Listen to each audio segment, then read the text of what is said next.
Superstation, the Monday night sensation. We'll rock around, that's right. It's Brooklyn and this Superstation, Awesome Nation. That's the Jason and Joe. Basketball and no more stalling. Monday night is the show. TBS, that's the best. That's all you see. Get back to J, the NBA, all both.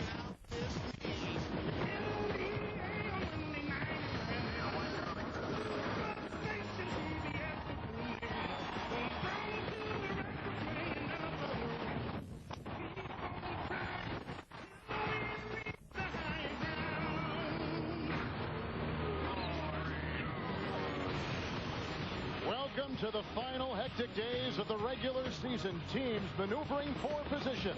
Tonight we're in Philadelphia, and this is the first season in a long time Sixer fans have been coming to see their team rather than the opponents and their stars. This is TBS NBA Monday. Indiana has already secured the #1 seed in the Eastern Conference. Philadelphia needs wins tonight and tomorrow in Chicago to capture the home court in the first round. And good evening, everyone. Kevin Harlan alongside John Thompson and Danny Ainge. Todd Harris roving the arena here in cold and chilly Philadelphia tonight. Well, the Pacers and 76ers are good teams in a conference that has no great team. In fact, Philadelphia has had to battle a litany of injuries all season long just to stay good. Case in point, their wonderful Allen Iverson. Tonight, he will play with a bad rotator cuff, a sore shooting elbow, and a broken left toe. Aside from that, he's doing great. And John, you know about Allen. What about the 76er team as they approach the playoffs? Well, I couldn't see Allen for the Band-Aids when we went to practice today. But one of the things that I've been extremely impressed with that Larry Brown has done is the supporting cast that he's put around Allen. So much talk is said about how Allen Iverson and what he means to this team. But Larry has put around him a lot of guys, Kevin, that have been extremely supportive of him and how he plays the game. And I think that that's a smart thing for a coach to do. And that's the reason, all banged up, Iverson is playing tonight. Philadelphia has got to win. Now let's swing it over now to Danny in Indiana. They will not play Mark Jackson tonight. They will not play Reggie Miller tonight. What about the Pacers? Well, Larry Bird wants two things going into the playoffs. He wants home court advantage, which they've already secured, and he wants healthy bodies. I think it's very wise to rest Mark Jackson and Reggie Miller. But make no mistake about it, Indiana wants to win this game tonight. Jalen Rose gets to play his favorite position, the point guard. Chris Mullin gets his first start at the shooting guard on the year. And Austin Crozier is going to be at the small forward, the first time he's been there. So these guys want to play. They should be loose. It should be a great game. Now, this is one of a lot of good games tonight on the NBA schedule. In fact, battling for that 8th and final Eastern Conference playoff slot right now, Orlando and Milwaukee. And throughout the night, live reports from the arena with Craig Sager. Before we go there, we go to Atlanta and check in with Ernie Johnson, Kenny the Jet, and Hubie Brown. Then back to TBS NBA Monday from Philadelphia. Right, 3 nights to go in the regular season. We're with you for all 3. Ernie Johnson in our Atlanta studio. Kenny Smith is going to be here at halftime, and so will Hubie Brown, because tonight we honor regular season brilliance with the Hubies. 4 games on the slate tonight, a biggie in Orlando between the Bucks and the Magic, with the final playoff spot in the Eastern Conference riding on it. Early action in Orlando tonight.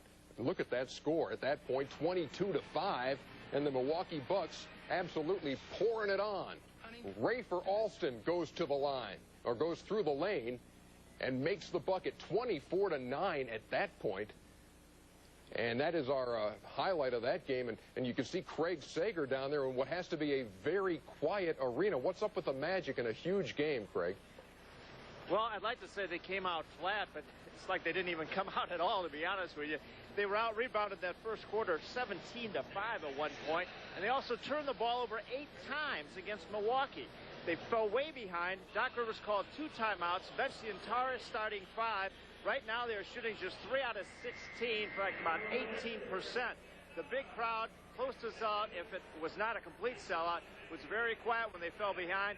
Of course, George Karl said that was one of the keys, to match their intensity and also to match them point for point in the first 5 minutes, get the crowd out of it, and they have done more than that. I was going to say mission accomplished. Thanks, Fred. We'll check with you as the night goes on. If the Bucks win that game, they are in the playoffs. If Orlando wins that game, then they are still in the hunt for it. They have some unfinished business, even if they do win tonight. Coming up next year on TBS NBA Monday, it's the Pacers and the Sixers. Allen Iverson all banged up, but telling team president Pat Croce, you know what?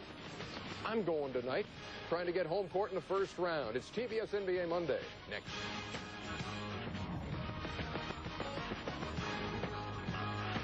Never let you down. Make it a Bud Light.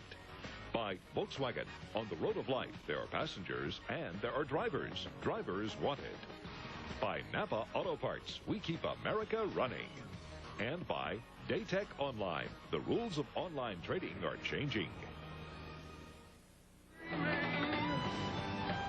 Welcome back to TBS NBA Monday tonight from rainy Philadelphia.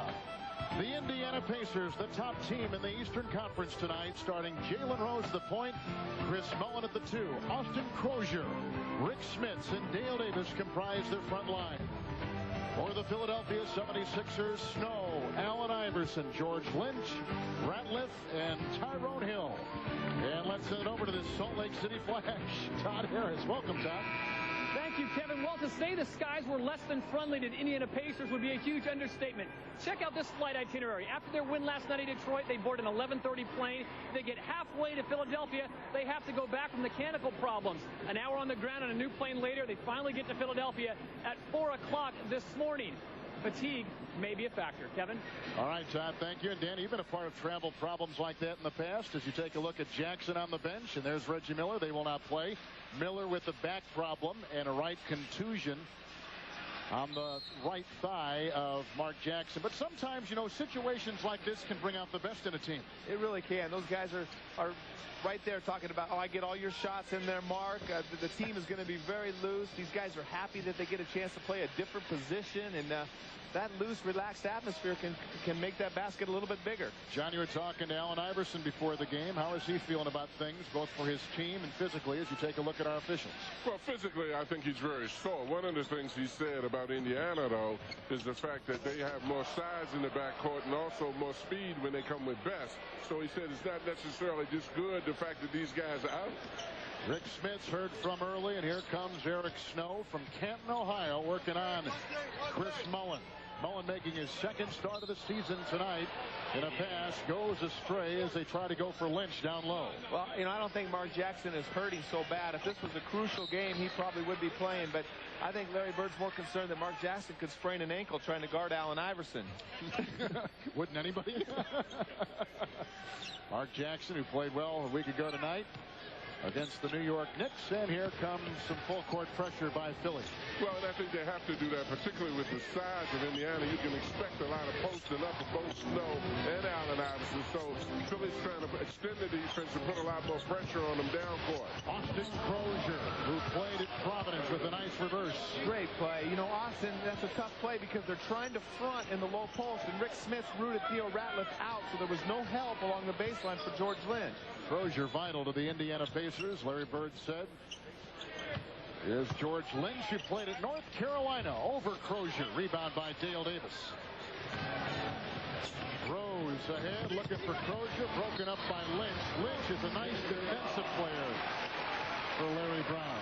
And Larry loves players that play defense. Well, Crozier is so good offensively. He can shoot the outside shot, and he can put the ball on the floor either way. Loves playing the power forward position because he's got such an advantage, but there he goes by the good defending George Lynch. Well, and he's a tremendous addition to this team. I think Larry Bird has done a great job with Jalen Rose and Crozier's confidence in getting both of them ready to play and feel comfortable about their ability to play. Iverson driving down the lane with the foul assessed on Smits. Just knocked out of bounds. 14 seconds to shoot as you take a look at Larry Bird. Iverson through traffic for two. Well, that's one of the things you have to admire about Allen. With all the injuries that he has, he still insists upon penetrating through those big people, and you know he's got to feel it every time he goes to the basket. They're looking for Smits down low. Working on Theo Ratliff, the ex-Detroit Piston. Rebound by Hill. Outlet caught by Snow. Here comes Philadelphia. Snow to Hill. No transition defense there by Indiana Pacers. Smith and Davis were late getting back on defense. Jalen Rose, who played in Michigan, driving down the lane, whacked as he was taking it, curling in. Eric Snow was in there, and Snow picks up his first foul. Right here, Snow does a good job of pushing the ball in transition. Theo clears out the two big guys, and then the trailer, Tyrone Hill, gets it there. Easy basket just for hustling. Well, particularly with this lineup in the game, I think the 76ers have to get it down and try to get some uncontested layups because of the size of the 76ers and Allen and Snow.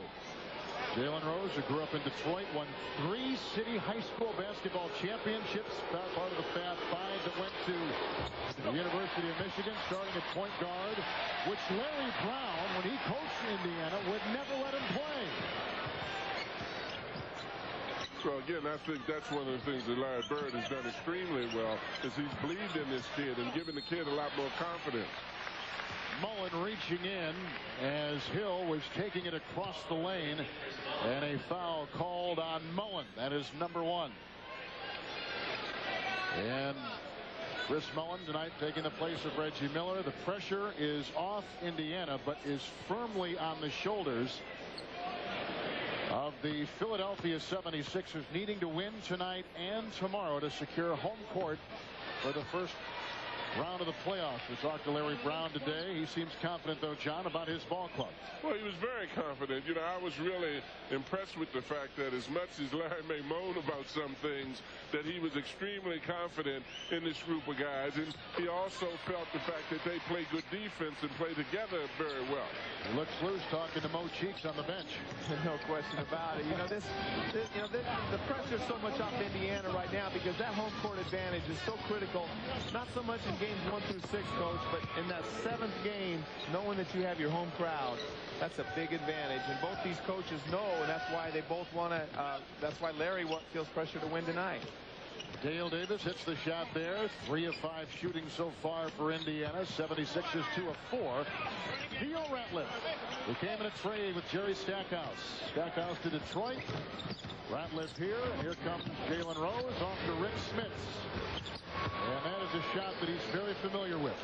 Yeah, Rick can hit this shot on the trailer. 7'4", he scores inside, scores outside, and you can tell he's playing very loose right now. Allen Iverson, an all-star starter for the East in Oakland a couple months ago. Crozier to Chris Mullen. Well, I think Crozier is one of the key guys in this and benefiting from this game, because if he gets to really playing well, it certainly will help Indiana an awful lot in the playoffs. Dale Davis hits again, and Davis has hit his second. Dale Davis has really improved that part of his game. If he can really take that game, that post-up game, that medium-range jump shot into the playoffs like he's done throughout the regular season, that'll be a big boost. George Lynch driving on Crozier. Inside the ex-Los Angeles Laker, George Lynch with 2. Well, that's one of the things Indiana's going to have to really improve upon. They've got to play good perimeter defense because they really don't have a dominating shot blocker inside. Chris Mullen saves it. A wild pass retrieved by Rose. 6 to shoot. Smith's uncovered. Now Ratliff comes and alters the shot. Rebound by Chris Mullen, who puts it up and in. He's such a smart player. He saw the shot going up. He rooted Allen Iverson, used his size and advantage to get that offensive rebound. And you know what, Danny? I think the closer they get to the playoffs, the smarter Chris will get, too. Veteran teams always thrive. Always. The ball moves so much better when he's on the court. He passes, he hits the open shot, he spaces the defense. He's such a smart player. Jalen Rose into Crozier, who played at Providence College. Knocks it down. I love this kid because he's so aggressive out there. He doesn't play tentative. He comes out, he looks for his shots, but yet he doesn't force the play. In a crucial game for the Philadelphia 76ers, Larry Brown has seen Indiana go on a 10-2 run. And the best team in the East, Indiana, leads Philadelphia by 7.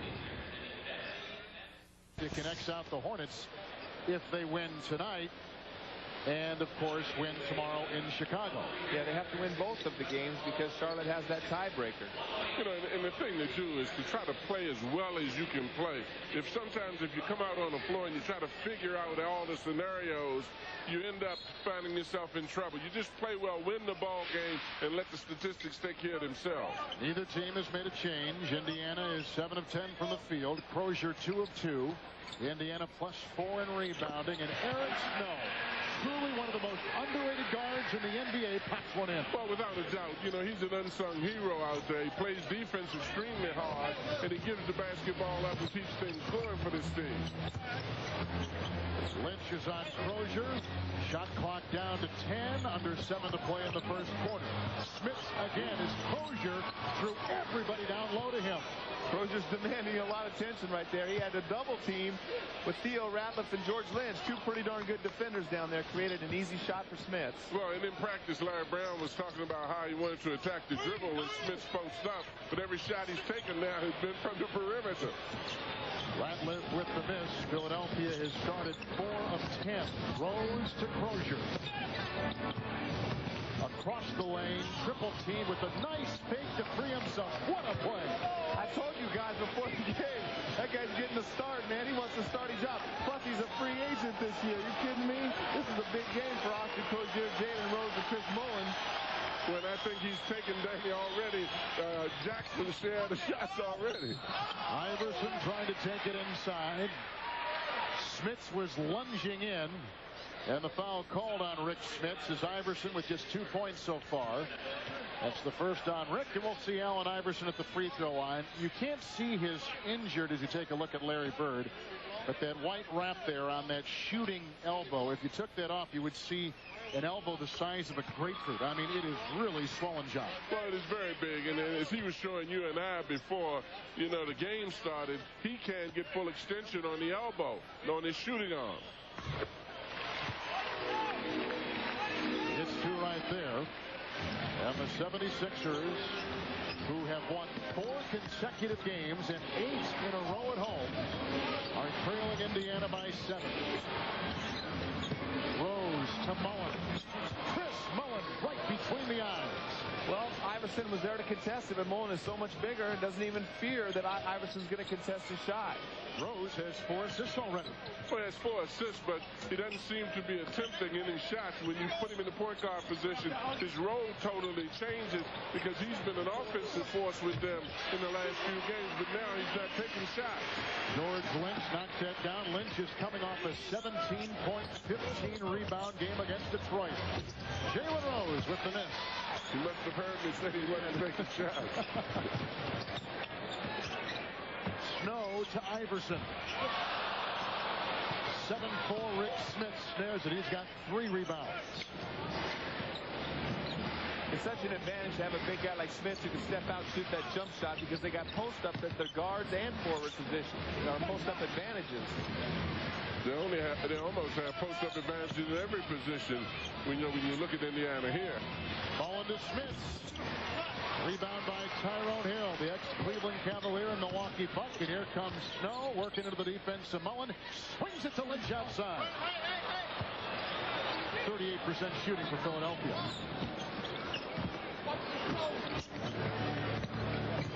Jalen Rose, initially drafted by Denver. Davis to Crozier for 3. A rare miss for Crozier. Rebound by 6'1" Allen Iverson, weaving through traffic. Got the screen from Lynch and can't convert. Well, he's short-arming that ball an awful lot, Kevin, because he can't get the extension. Oh, what a play by Iverson. He's just amazing. His arm is bothering him. You can tell a little bit on his jump shot from the outside, but it's not bothering him too much to keep him from shooting. Well, he'll get his attempts, but I don't like the fact that he's penetrating as much as he is because I think he pays the price for that, particularly when he's hurt every time he penetrates, Kevin. Iverson's got 6. And this is a perfect example. I mean, you're talking about a guy with a broken toe, a bandaged up elbow, and he's challenging, the biggest guys out on the floor there. You're going to have to pay a price if you continue to do that. Illegal defense, the call on Philadelphia. Here's Mullin. Drawing the defense of Hill. Into Smith. Mismatch against Lynch. And Crozier is there to clean it up. Well, they can't let that happen because you're going over to help on Smith. He misses, and Crozier comes in from the weak side. They've got to, because Indiana's so big, they've got to keep them off of the offensive board. You can't give them 2 shots. Crozier has 8. Indiana shooting 61% from the field. Tyrone Hill at point-blank range miss for Philadelphia. Crozier, the screen. Rose frees himself with a pass to Smith. And Hill is there to reel it in.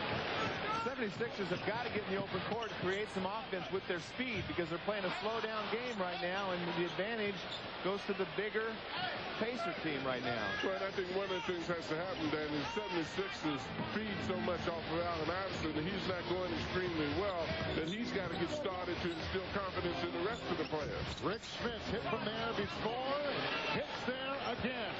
Rick Smith has 8 points. Indiana has a lead of 9, their biggest lead in the first quarter. Well, Kevin, if you look at who the 76ers have out on the floor, if Allen Iverson isn't scoring, who's going to initiate the scoring for that team?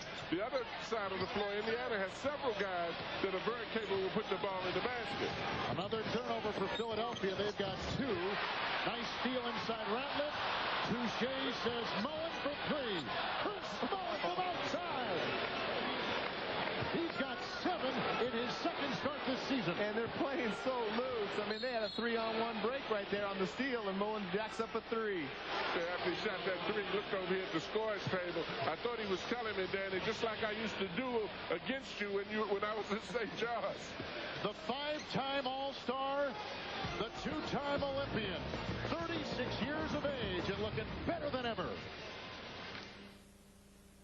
Where the Magic fell behind 24-5 before mounting a second quarter rally, and they are now trailing by a score of 37-28. The difference for Orlando has been Pat Garrity, 11 points off the bench, and also Chucky Atkins had 6.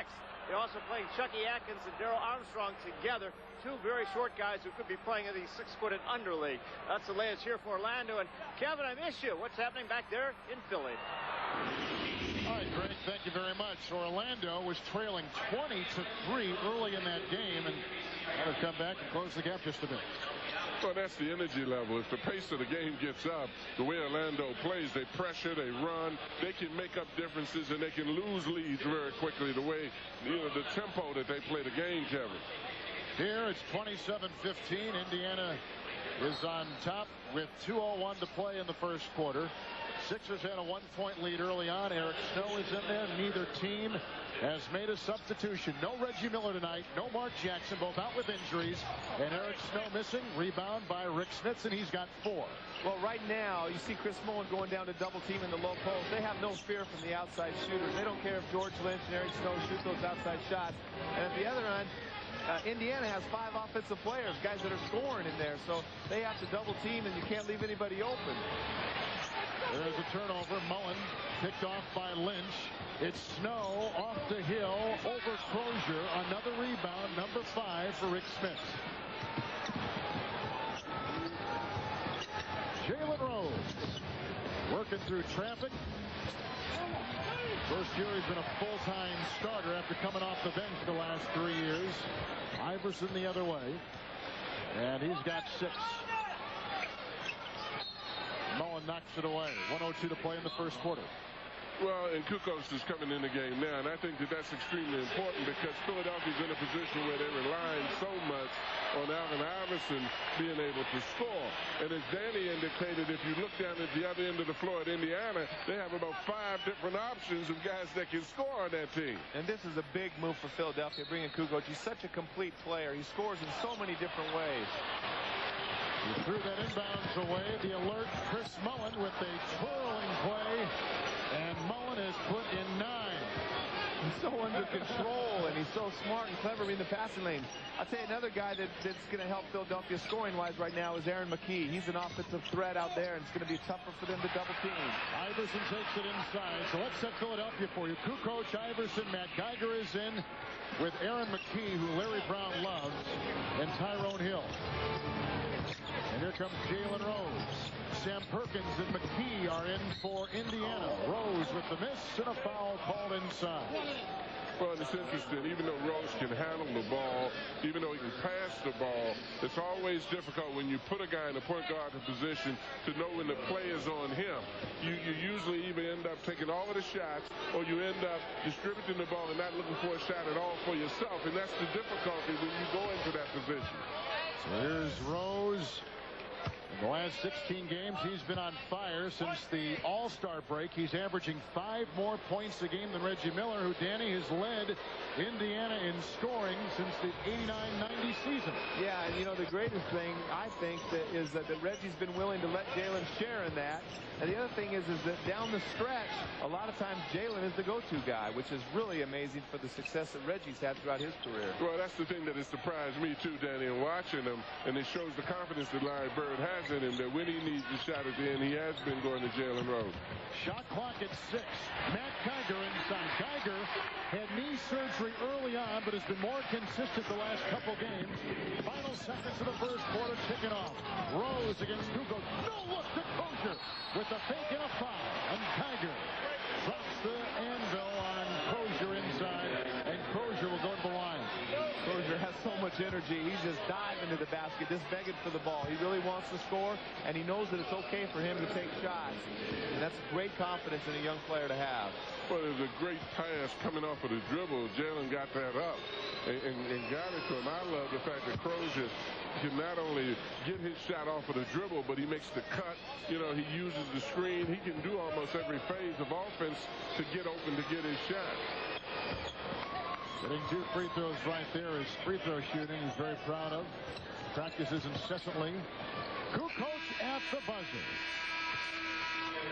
And that concludes a dismal first quarter for Philadelphia, but a glittering first quarter for Chris Mullin. 9 points, 4 of 5 from the field. They're going to need him come playoff time. His Pacers lead Philadelphia 33-19.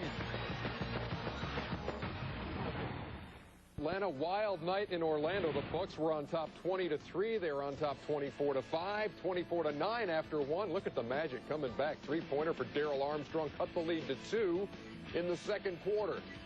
Orlando trying to get in the playoffs. The Bucks get in if they win that game. It's 41-36 in the closing seconds of the first half. Go back to Jam Master Kev. Welcome back to TBS NBA Monday from Philadelphia. Kevin Harlan, John Thompson, Danny Ainge, Todd Harris from the First Union Center. Right across the street, Veterans Stadium, where the Eagles and the Phillies play. And the old Spectrum is still here. They use that for a lot of college basketball and concerts. We begin the second quarter with Geiger out there. Kukoc, the ex-Chicago Bull, getting it right now. Working on Derek McKee. And leaning into McKee, rebound by Chris Mullin. Mark Jackson and Reggie Miller not playing tonight, so we're going to see a lot of Travis Best, who's in for the first time right here, and Jalen Rose at the point. And a great feed, Best into Sam Perkins with the miss. Rebound by Geiger. So with the addition of Best, you add speed, whereas before Indiana had a lot of size over the 76ers, but now Larry mixes it up good because you put a guy like Best who's so quick out there that they've got to now cope with his size and his defensive ability to stay in front of ours. Aaron McKee with the drive inside and a foul. The front court scoring in this game has been eye-opening. Indiana, Danny, has outscored the Philadelphia 76ers front court 22-7. Make it now 22-9. Well, that doesn't surprise me. You know, Tyrone Hill's not a scorer. Theo Ratliff's not really a scorer. Geiger's probably the best shooter of the group. But now they got Kukoc out there, and they're going to try to rectify that to some extent. They're going to go to him on the low post and hope he could create some easy opportunities. Aaron McKee at the free throw line. You look at Tony Kukoc, and let's send it over to Todd Harris. Well, thanks, Kevin. On the last time out, Coach Larry Brown exhorted his team, pick up your man earlier. He's trying to disrupt the flow of Indiana's offense right now, which seems to be running just perfectly. He says, we need stops. Bottom line, we need some stops. Kevin? And Indiana shooting well. Thank you, Todd. 58% from the floor is Best. It's Crozier spinning into Kukoc, out to McKee, into 38-year-old Sam Perkins with a dazzling move inside on Matt Geiger. Oh, big smoothie, they call him. He just slow motion. Him and Chris Mullin may be the slow motion couple, but I tell you what, Danny, he may be 8? But it's no fat on his fingers. Geiger. He's got 4. That Geiger could be a big factor for the 76ers come playoff time, especially if they play Charlotte, where Geiger played a couple years ago. Mullins to Perkins. Well, Larry wants the 76ers to put more pressure on the ball, but it's going to be a lot more difficult with Best in the game. Mullen with a nifty pass over to Perkins, who stands. Allen Iverson the other way. He's got 6 points, driving into Best with the whistle and a foul. Called on Travis Best, having the best season of his career. Well, Sam Perkins, this is the young guys need to learn how to do this in the low post. He wants to get the jump hook. That's his favorite shot. He's been doing it for years, and he just sets it up right here. He gives a little head and shoulders fake, gets the shot that he wants down on the low post. Well, the problem with that, Danny, is that you can't learn it until you got to wait until you get to be 38. Young guy can't pick that up. Great pass by Aaron McKee on top to Hill. Yeah, great pass. Perkins just jumped out, and Hill slid in behind. Got the great pass from McKee for the easy 2. Travis Best from Georgia Tech. Here comes Perkins as Geiger's kind of bouncing back and forth from one guy to the next. Very active on the defensive end. With the whistle blown inside, it's on Tony Kukoc, who picks up number 1. Timeout. Big game for the Philadelphia 76ers. If they want home court in the playoffs, they need to win tonight and tomorrow. It's the NBA on TNT tomorrow night beginning at 8 Eastern. The Toronto Raptors against Miami. Toronto at number 6, Miami at number 2 in the East. Then the Seattle Sonics take on the Sacramento Kings. A huge game to decide who will be in that 8th slot in the West. You can see some notes with that game tomorrow night. It'll be the first playoff appearance in the 5-year history of the Toronto Raptors. And once again, 4 consecutive Atlantic Division titles for Alonzo Mourning and the Miami Heat. By the way, Pat Riley and Craig Sager on best of terms after that little conversation they had on Friday night as to why Zoe was not playing. Yeah, I loved it. I thought Pat Riley was going to play defense on Craig for a while.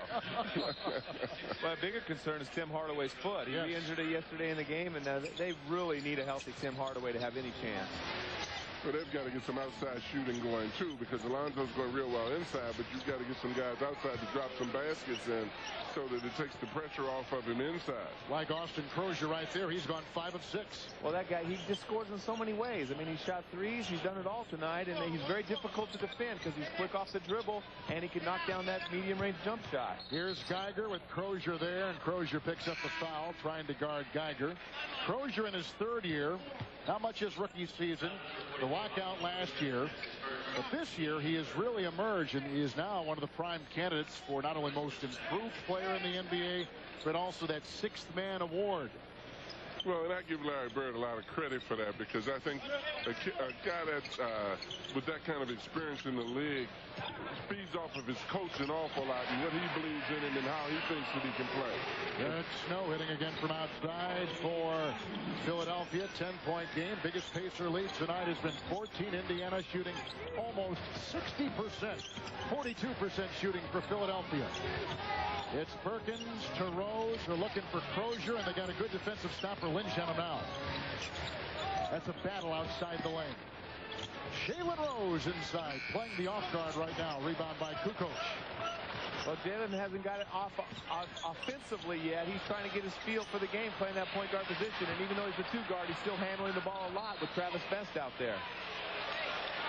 Well, and you know what else I find interesting, Danny? Everybody's talking about how well Kukoc passes the basketball, but it appears to me that on this 76ers team, they need his offensive scoring more than they need his passing at this point. Well, they usually try to get a mismatch, but Derek McKee guarding him, you're not going to see them double team much, and so doesn't have the ability to find the open man. He's got to try to create offense in his own. Exactly. He's got to look for the shot a little bit because they rely so much on Allen that if things aren't going well, that's why Larry is calling for more defensive pressure, because he hopes to get out and get easy baskets. Travis Best throws it away. Turnovers even at 4 apiece. Snow to Kukoc. No look to Lynch. Pretty play. Beautiful beautiful pass right there by Kukoc. But that time he took it to the basket and drew more than one defender to him and found the open man. He'll be a free agent at the end of this season. Kukoc will. If I were Larry, I'd hate to see him go, though. I tell you that, because I think that with his acclimation to the team and his acclimation to playing with Allen Iverson, they can really have something special in the future. Oh, nice deceptive move by Perkins, but he can't get it. Kukoc.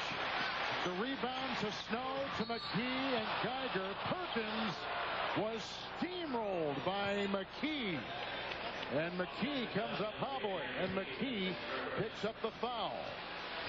What a great defensive play right there. Good outlet by Kukoc, finding they got a 3-on-1 break. You got to find a way to score here.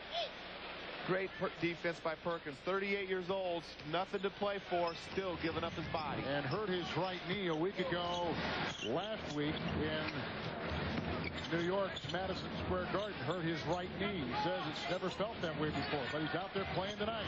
Well, it's amazing how when you get around playoff time, it rejuvenates a lot of the veteran players. Crozier with the charge. That's the second on him. Well, he makes his mistakes being aggressive, though, Kevin, and that's a great sign for a young player like that. You know, he's not sitting back tentative, afraid to do things. He gets out and tries to create plays, try to attack the defense a lot. John, both teams showing a lot of energy. Well, I think that they are, but, you know, the 76ers have to discover some offense from somewhere. Rebound by Crozier. He's got 5. Pacers are +3 in rebounding, 16-13 over Philly. It's Geiger on Perkins. Double by Kukoc with a flash. 10 to shoot for Derek McKee. Double. Geiger was there to help out Kukoc, and then gobbles up the rebound. Out to Tony Kukoc. Into George West. What a play. And that's the kind of baskets the Sixers have to find. They got to get some easy baskets in the transition off of their defense. Well, it comes off of, as Danny indicated, it comes off of, and that's why Larry was calling for it, is pressure defense, cause them to miss some shots, get some steals or get some rebounds, and then you get some layups and don't have to be concerned about the shooting as much. Philadelphia's on a 10-2 run. There was a foul called on George Lynch, who is tagged with his first for the 76ers. Just a good defensive outlet, and there again, Tony Kukoc shows his great passing abilities in the open court. Well, especially for a big guy, Danny. There we go again. Capture the top seed in the Eastern Conference, and as long as they're alive, they'll have the home court advantage in the upcoming playoffs. Philadelphia, 4 consecutive wins, 8 in a row at home. They've got to win tonight. They've got to win tomorrow in Chicago, does Philadelphia, to secure their home court advantage. Indiana is watching the 76ers on a 10-2 run. And we've got 6:14 to play here in the second quarter. Kevin Harlan, John Thompson, Danny Ainge, and Todd Harris from First Union Center. On a nasty weather day here in Philadelphia. Take a look at Larry Brown. The 2 guys out playing tonight, Reggie Miller and Mark Jackson. Miller's got a back ailment. Jackson a right thigh contusion, we are told. I like that. We are told. Here's Derek McKee looking for Jalen Rose. Dale Davis back in the game with Smith and Best for Indiana. Double teamed is Rose. Oh, a pretty shot by Jalen Rose. Well, they moved him out of the one spot, and he went down in low, and now he's more relaxed and looking for his own shot. Once he's able to distribute that thought in between passing and shooting in the point guard position, he really will be dangerous. Not to say he's not now. Tony Kukoc fires a beauty into Geiger. Another beautiful pass by Tony. They put him out at the top of the key in the point forward position, and he's the reader of the defense. They're trapping the pick and rolls, and he's finding the open man. He's got 5 assists already. Here comes Travis Best. Looking for Rose. Cross court to McKee. Swinging it down to Smith. Rebound by Aaron McKee. No relation to Derek McKee on Indiana. Kukoc again. Tony Kukoc has taken over this game. That's 4 in a row. 4 assists in a row by Tony Kukoc. Well, he's responsible for a lot of points out there on the floor, but I still believe in order for this Philadelphia team to be successful, he's got to contribute more as a scorer. And he makes a steal right there. He's had 6 assists in 8 minutes. Lynch throws it back to Jalen Rose. Under 5 first half. Rose to Smith, picked up by the smaller Lynch.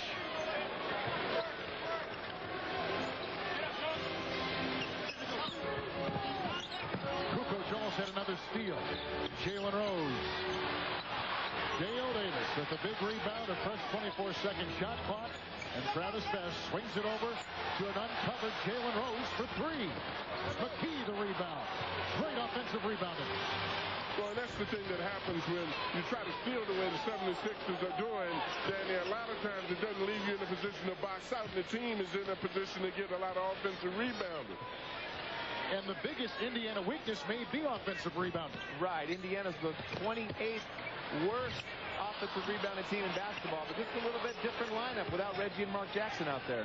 And it's the 76ers team that's looking to steal so much that they're not in a position to box out. Philadelphia, one of the top steal teams in the NBA, is Jalen Rose, whose dad was a one-time #1 pick in the NBA, puts in his 6th point tonight. That's what I love about Jalen. He's learned that from Reggie, I think. He's missed 3 in a row, and he comes down and doesn't even hesitate. Just jacks up the next one. I love that. Kukoc into McKee and off to Geiger. You know, Kukoc coming here before the trading deadline in the 3-way deal that involved Golden State and the Chicago Bulls. 31 years of age. They're 21-9 with him here. But Danny, the effect that he's had on this team statistically and in the win-loss column, very dramatic. Well, I think this is the big one right here. You can see he's given easier opportunities for those big guys. They're shooting 51% since he's been here. That just means his passing is that much better. But I think it's probably the key acquisition for any playoff team. And John, one of the most important decisions I'm sure Larry Brown has to make is when to put him in and when to take him out. Well, that's a decision every coach would love to have, though. When you have a player like that, you know, I think he can contribute so much. He hasn't scored an awful lot today, but he's been responsible for a lot of points in this ball game. I still think if he's playing and Allen's on the floor at the same time, he's got to incorporate his ability to make assists and make the play for other players by scoring himself, because he has the ability to score also.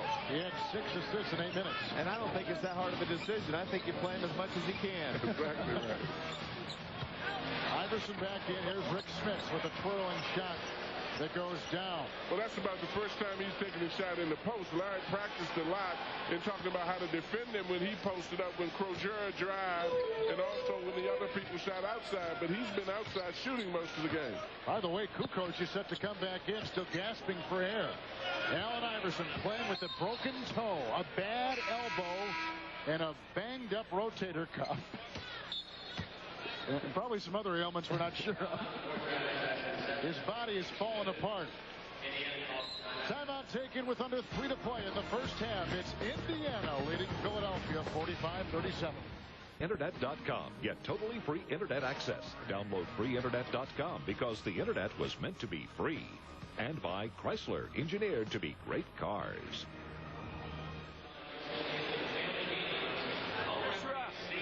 All right, Allen's trying to deny. We got to all be up with him. Take time off the clock. We're okay. We don't get hurt in the post up. But front, they can throw over the top. We're not going to get beat on that. All right, hey, what's the foul? 5-2. All right, we have a foul to give in the next minute, and then we have one before the half. Be aware of that. 2 for 1. We got 12 or 13. All right?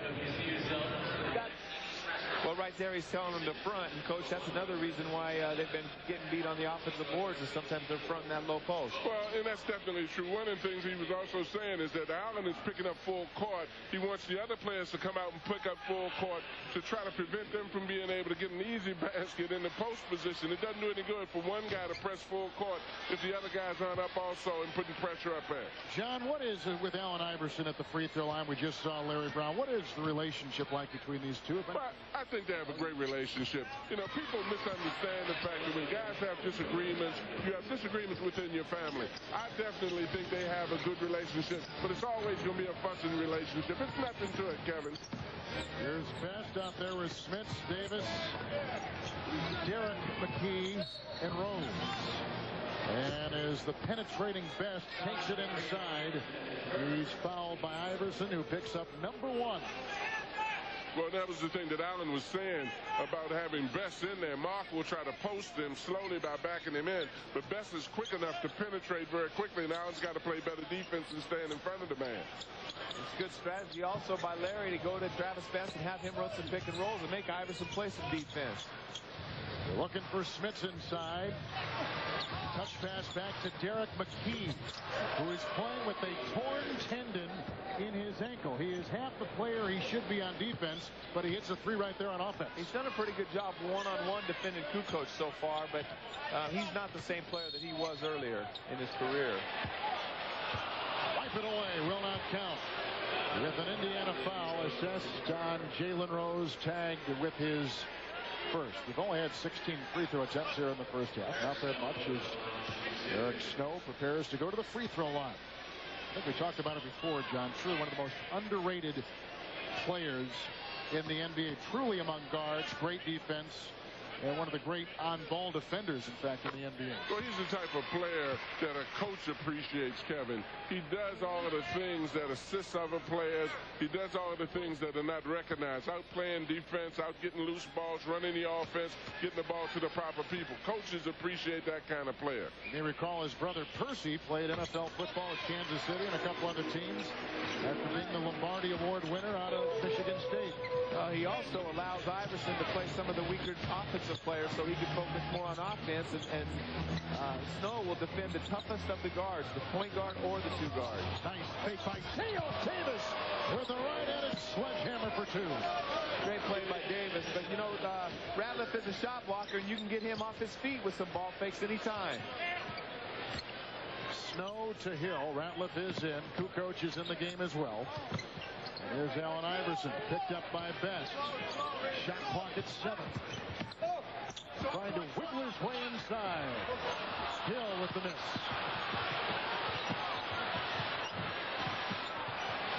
Look at Rick Smits playing Twister on the floor. Danny, I think you were talking about it. They've already clinched home court throughout the playoffs, yet they're not playing like a team that's got nothing to play for. I love that Twister on the floor. I've never heard that one before. That's good.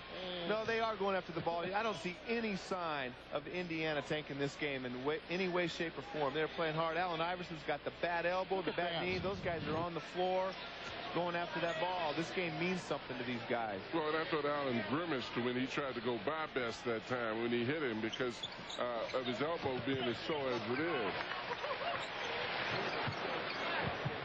Ratliff across the lane. Pretty play. Ratliff needs a basket to get him going offensively. He's a guy that can make a few buckets in a row in the low post. Approaching the final minute of the first half. Big game for the 76ers, looking for home court advantage in the first round of the playoffs. It's Dale Davis with Hill defending. Smith is there with another Indiana offensive rebound. Rose into traffic. Jalen Rose at 6'8", nimbly moves for two. Well, and that was the key, Kevin, that 6'8", because if he penetrates and gets in the lane, most of the people that are guarding him, he's able to lift over him, and no hand will be in his face because he's too big. This is the kid I'd like to see generate a little bit more offense himself because he's got that ability to do it. Speak and you shall be granted your wish. Huh? Well, I think he makes them a lot tougher when he starts to look because he passes so well. He gets other people baskets, but what is very important is his outside shooting, I think. And Allen Iverson has to work so hard right now. I mean, he's having a tough time just catching the ball, let alone catching and trying to get in scoring position. Good point. Off of Hill, out of Philadelphia's possession. Now 9 seconds for Indiana. 23 seconds on the big clock. I know now why Coach Larry Brown and him don't get along as well as they should. He doesn't want to practice. Watching him play today in person, that guy is working hard just to get shots. Smits. Again, the shot clock now down to 6. McKee wide open as best inside. Rebound by Theo Ratliff. He's grabbed his 2 rebounds. Well, and Snow is a lot more cautious than Kukoc. When Kukoc got the ball, he wanted to push it a lot faster. Allen Iverson has 11 points. Final seconds. Rose will try to beat the buzzer with the pass to McKee. Good if it goes. Out. Indiana with the first start this season for Austin Crozier. 12 points, 5 rebounds. And what about Rick Smits? Erratic all season long, but finding a nice 50% from the field with his 12 and 6 combination. And let's send it over to Todd Harris. Thanks, Kevin. I'm with Chris Mullen. Chris, first quarter, nice game. He looks like he's a little youth in those legs. I've been well rested all season, so I'm just trying to get ready for the playoffs. And a lot of you guys, you have the home court wrapped up. You come into this game, but it doesn't look like you guys are just taking this game lightly. Well, a lot of us haven't played that much, and we got a lot more important games coming up, so we want to get sharp and get feeling good about our games and be ready. Good luck in the second half. Thanks a lot. Thanks for the time. All right, coming up on the AT&T halftime report, Ernie Johnson, Kenny the Jet Smith will run down all the action in the NBA tonight. And don't forget TBS $1 Million Monday presented by Budget Rent-A-Car, plus the Hubies Part 1. Hubies in studio and live reports from AT&T. It's all within your reach. 24 minutes in the books in Philly. The Indiana Pacers with the #1 seeding in the East, leading the Sixers 52-46. It is time for the AT&T halftime report. Ernie Johnson in Atlanta with Kenny the Jet Smith, and tonight we welcome Hubie Brown to the studio because, well, in a little bit, and on Inside the NBA, he'll be handing out the Hubies. It's a huge night for us, Coach, as you know. Well, it's always nice to be invited, Ernie. The door is always open. Yeah, Ernie invites. Yeah. Hey, let's talk about the first half of this game. A lot on the line for Philadelphia because Indiana's done everything they need to do. In fact, they're sitting down Mark Jackson and Reggie Miller. It's very tough to take a game serious when you see Mark Jackson and Reggie Miller sitting on the sideline. Obviously, the implications are not the same for Philadelphia they are for Indiana. But Philadelphia better take this game very serious because we talked earlier upstairs before we came down and didn't let you know, Ernie, that this is a big game where they could slip to the 5th position. And I don't think that they're good enough to not have home court advantage in the first round when this playoff starts. I think when the playoff starts, that Philadelphia's a team that really needs first home court advantage. Yeah, especially in a matchup with Charlotte that will have a day in between games so that you can rest that front line. You know, that they'll play 40 minutes. You know, when you're talking Coleman, Mason, and Campbell, they're going to get their 40 minutes in, and then Eddie Jones. But tonight, this is always a tough matchup for Philly. They had difficulty with Indiana in the playoffs last year. Indiana knocked them out. And Indiana has so much talent that even if Jackson and Miller sit down, they're coming with quality people. And they're right at 52-46, and Austin Crozier has 12, and so does Rick Smits, and Jalen Rose has 10. Big game in the East tonight. Who's going to have the final playoff spot? George Karl's Bucks would like it. All they got to do is win the game at Orlando tonight. And boy, did they come out full of fire in this game. Ray Allen with the steal, and he cans the jumper. They were up 24-9 after 1. Orlando comes back. They got a lot of energy. They got a lot of guys on that bench like Pat Garrity coming off with a stick. And then Ben Wallace in the 3rd period. Watch him go to work inside. The Orlando Magic, once down 24-5 in that game, closed the gap. Right now, 7-point game with plenty of time left. Only 4:51 left in the 3rd, as a matter of fact. 58-51 is the Milwaukee lead over Orlando. Craig Sager is in Orlando to cover this one. Let us check in with Sags. What you got? Well, Arnie, as you mentioned, Orlando definitely dodged the bullet because they were trailing 24-5. Doc Rivers called a couple of timeouts, benches the entire starting 5, and then Pat Garrity and Chucky Atkins helped bring them back. Now, the big play, I think, was Ben Wallace and Bo Outlaw. Those are the 2 leading rebounders for Orlando. They had only 2 rebounds in the first half. Did not play very well at all. As you saw, Ben Wallace scored early in the 3rd quarter. So did Bo Outlaw, trying to get those guys involved. But right now, Milwaukee is playing very well. However, they're not getting a big production out of Ray Allen. He had 6 points in that 24-5 run. He has only 1 field goal since. So Ron Mercer's doing a good job defensively against Ray Allen. That could be the difference. All year long, Orlando has never given up. They have fought back. But again, they have never come from 19 points down. Let's go back down to Ernie, Kenny, and Hubie. Thank you, Steggs. And the roar goes up as Chucky Atkins knocks down a jumper. You got Chucky Atkins and Darrell Armstrong on the lineup at the same time. And it's shoot low, boys. They're riding Shetland. So that's a little backcourt there. But he'd mentioned Ray Allen, who's had huge games at 29, 26, and 33 as the Bucks have won all 3 meetings so far. How do you see this one progressing at this point? Well, if you look at the Milwaukee Bucks, obviously they have more talent. They have more scoring opportunities. They have guys who can put the ball in the basket. They have guys in that 9th and 10th man that probably would start for the Orlando Magic. However, they don't have the same energy. They don't have the same spirit, it seems, this year And I think the Orlando Magic right now are putting that pressure on, and it's going to see guys like Darvin Ham and Irvin Johnson from Milwaukee, those energy guys, if they can match the energy that Orlando has. Well, this is a test for the big three. Robinson and Allen and Sam Cassell must step up now. You have the lead. You know, sure, you got out to the early start 20-3, but you know the energy factor that Orlando plays with. And the 10 guys, rotating the 10 people. That's why you're not shocked. Garrity comes in off the bench, gives you a quick 11. And we have no idea. They're liable to bring in a guy off the injured list in the second half here. And the guy's liable to get 14 in the last quarter. So with Orlando this season, come on, they are never out of any game, especially at home. And the storyline on this one, if the Milwaukee Bucks win the game, they are in the playoffs. If Orlando wins the game, they still have some work to do, but they would be in the driver's seat. We'll keep you up to speed on that game in Orlando as the night goes on. When we come back on the AT&T Halftime Report, the first of the Hubies will be handed out. That's for the Coach of the Year. The game you're watching here on TBS, the Philadelphia 76ers at home, trailing by a half dozen.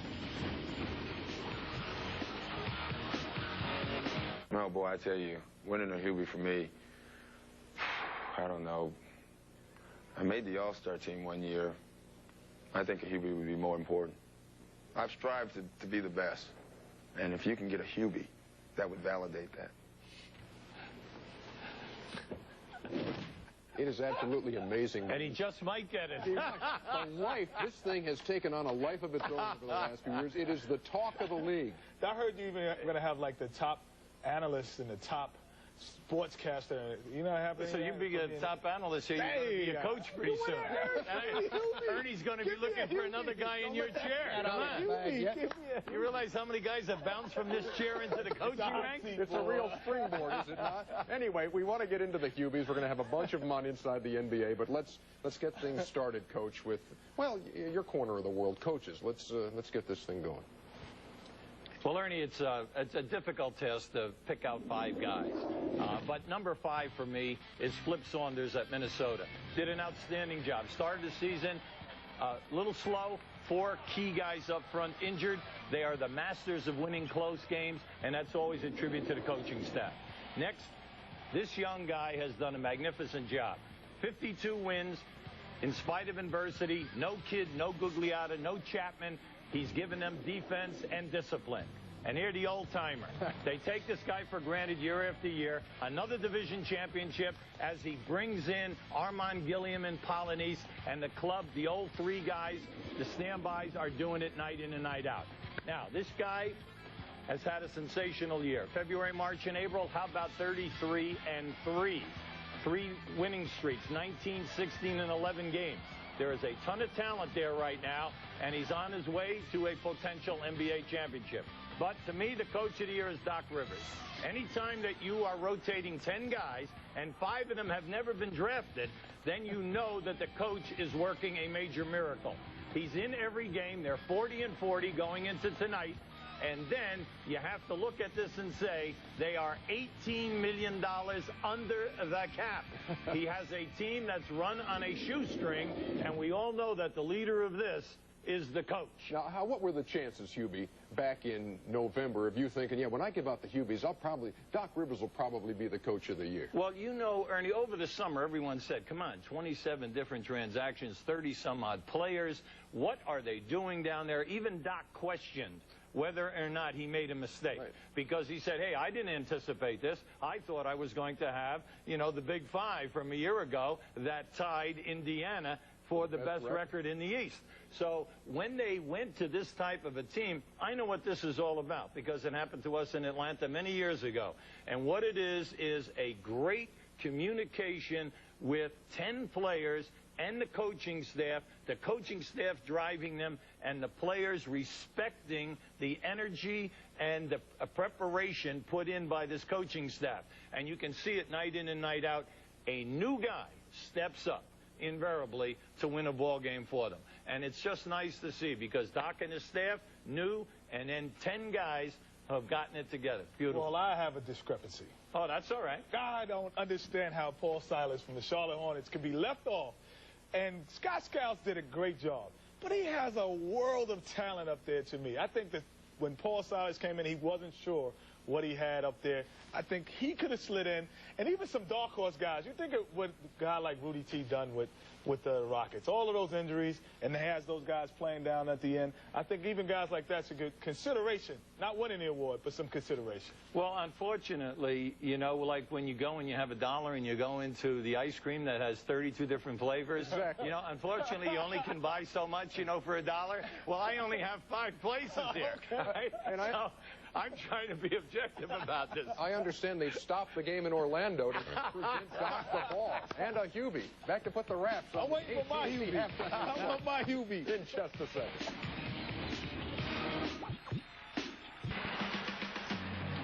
World-renowned Philadelphia Art Museum. This is TBS NBA Monday from the city of brotherly love. A cold and windy April night. Well, time now, especially in light of what happened last week, for the budget rent-a-car TBS NBA $1 million shot. Steve Hutchins on the left, Kevin Johnston on the right, both sharpshooters. But this kid won the chance, lofting a 3/4 court shot. John, just a little bit outside. Fort Knox, Kevin. If money is in Fort Knox. Plus, he's not a man of the cloth. Last week in New York, but he blessed himself more than the man of the cloth did, so I thought maybe his would go in. Hey, talking about a man who has been blessing his team, Tony Kukoc has been blessing his fellow teammates with some outstanding passing. Well, the thing is, you know, for a guy his size, Danny, he off of the dribble, he passes well off of the catch, but more importantly, he gives guys passes that they can handle and convert into scores. Yeah, Tony's been a big addition. The question is, he only played 12 minutes in the first half. How long is Larry going to let him sit over there in this second half? Let's check in with Todd Harris. Thanks, Kevin. Well, Larry Brown preaching the basics, basketball 101. He said we've got to get some stops here. We've got to keep Indiana inside the paint, getting easy baskets. He likes the shot selection. He's just not happy what the results are. Back to you. All right, Todd. Philadelphia shooting 46%, Indiana 54%. Nice defense inside, but whacked right back out to George Lynch, who bangs it in. They need some outside shooting out there. But especially on that one, Allen Iverson, when that shot was blocked, he had to fully extend his elbow, and that was the elbow that he was hurt before the game. And through the first 24 minutes of this game, some numbers. Well, right here, the key stat is 46% by the 76ers. They shot 58 when Tony Kukoc came into the game in the second quarter. And just to talk more about Tony and the impact he had on that game. Well, because he got people layups too, Kevin, with those passes he threw. Mullen picked up the foul. At the other end is second. Out of bounds it goes with 13 seconds to shoot. Indiana shot no free throws in the second quarter. Take a look at Larry Bird sitting tonight a lot. Normally he walks and stands because his back is in so much pain. That was ricocheted out of bounds. And we're down to 12 seconds to fire. But Dick Carter is one assistant on the left and Rick Carlisle on the right. By the way, that job, guys, is going to open after the season. Either of you interested in that head coaching job? No, but Rick Carlisle went there with the understanding that he might get that job. I hope he gets it. He's a great coach, and I think he'll be in the same category as Doc Rivers and Scott Skiles. That's heady company after watching the Hubies down in Atlanta. Chris Mullen. Crozier tried to get it in. Fighting off one defender after another. Allen Iverson digs it out. Here comes Philadelphia. Squeezing one off the hill. What a play. Well, it was a great pass, and he rewarded the big man for running. And that's always a good sign because then he'll rebound more and defend more. Rose and a foul with a shove, and it's on Indiana. Well, and I think that was a great acting job on Allen's part. You know, I'm glad to see him try to do something like that, you know, because usually he just goes toe-to-toe with people. We just saw a picture of Larry Bird following up what we were talking about. He will leave the post. He said this will be his last year as the head coach. His decision. He wants to leave after this season as the head coach. I don't like that decision. I hate to see him leave coaching because I think he's doing a great job, and particularly when you see him bring the confidence out of Crozier and out of Rose. I think you said it last week, John. It's really one of the special people in basketball. Really special people in basketball. Hill, the reverse. Smith fighting inside. inside, lassoing his 7th rebound. Smith is doing a good job. He's shooting the ball from the outside. He's scoring inside. He looks like he's playing with a lot of energy. And he gets the feed from on the wing, and Jalen Rose right on the money with the pass. On his size, coming down the lane, Jalen Rose being as big as he is, the passing lane is above everybody when the two of them are trying to pass to each other. And Smith made a great cut down the lane that time. Rose has 7 assists. Iverson looking for an assist to Lynch, and he gets it right there. Well, that's 2 in a row for Lynch from the outside. They need that outside shooting to open up some penetration for Allen. Well, the guys after Danny look to shoot, too. They look so reluctant. These guys aren't that bad as shooters, but they're so reluctant being specialists in passing to Allen that they've got to look for the shot. Here comes Iverson up court to Snow. Cross court to Lynch, wide open. George Lynch has 16 points. Well, they're getting him off a transition. Larry said he liked the shot selection. Well, you have to like it when you get the point-blank layup out there. But that comes from playing good pressure defense. We're tied for the first time since 4-4. Philadelphia's had one lead of a point early in the game. Smith no looks, and Dale Davis can't can it. It's Lynch in Philadelphia looking for a lead on a 3-on-1. Snow, Toronto.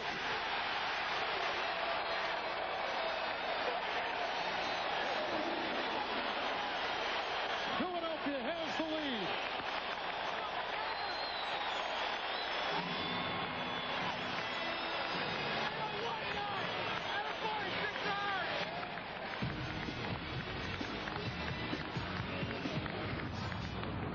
Across America, AutoZone, the best parts in auto parts.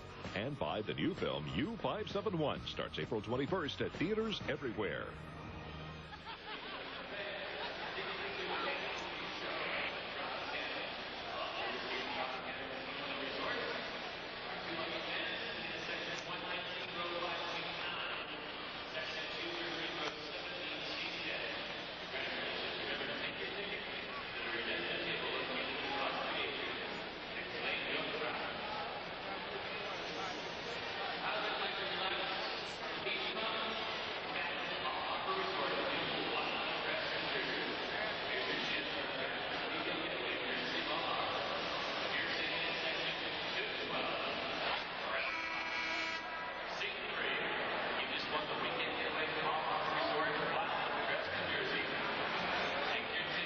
Philadelphia leads Indiana.